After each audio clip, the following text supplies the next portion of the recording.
Now, a traditional Australian op shop is funding school holiday activities for children in one of Bangkok's poorest slums. So-called Second Chance sells second-hand goods from expats to pay for various sport and art activities in the notorious slum of Klong Toei. It's now developing an upcycling program in which Thai women in need of an income make old clothes into new clothes, many of which are then sold back to foreign residents. Southeast Asia correspondent Zoe Daniel reports. Few Australian op shops see crowds like this roll in at opening time, but this is a typical day here.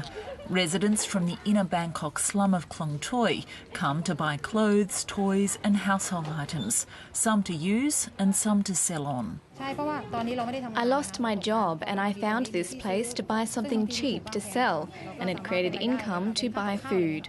The shop's run by Australians Jodie and Chris McCartney, who've been living in the slum themselves for 5 years. Oh, some fur. Nice fur collar, Chris. It falls under the banner of the slum's church-backed Community Development Centre, which is staffed and run by Australians. The shop began as a way to distribute unwanted items left behind by departing expats and to provide a couple of jobs to local staff.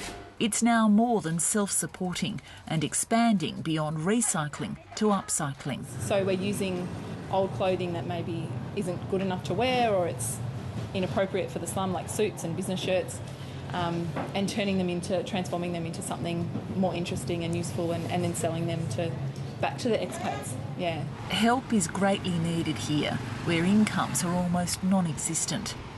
Local women do the sewing, making old clothing new again by turning it into toys and bags.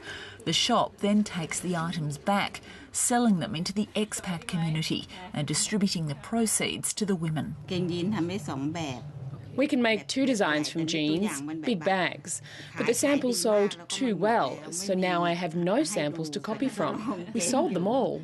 The point is to create an opportunity for income generation and to fund activities for children, to allow families the chance to escape the vortex of poverty, boredom and drug addiction that exists in this community.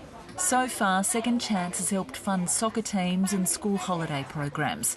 It aims to give a future to more than just old clothes. Zoe Daniel, ABC News, Bangkok.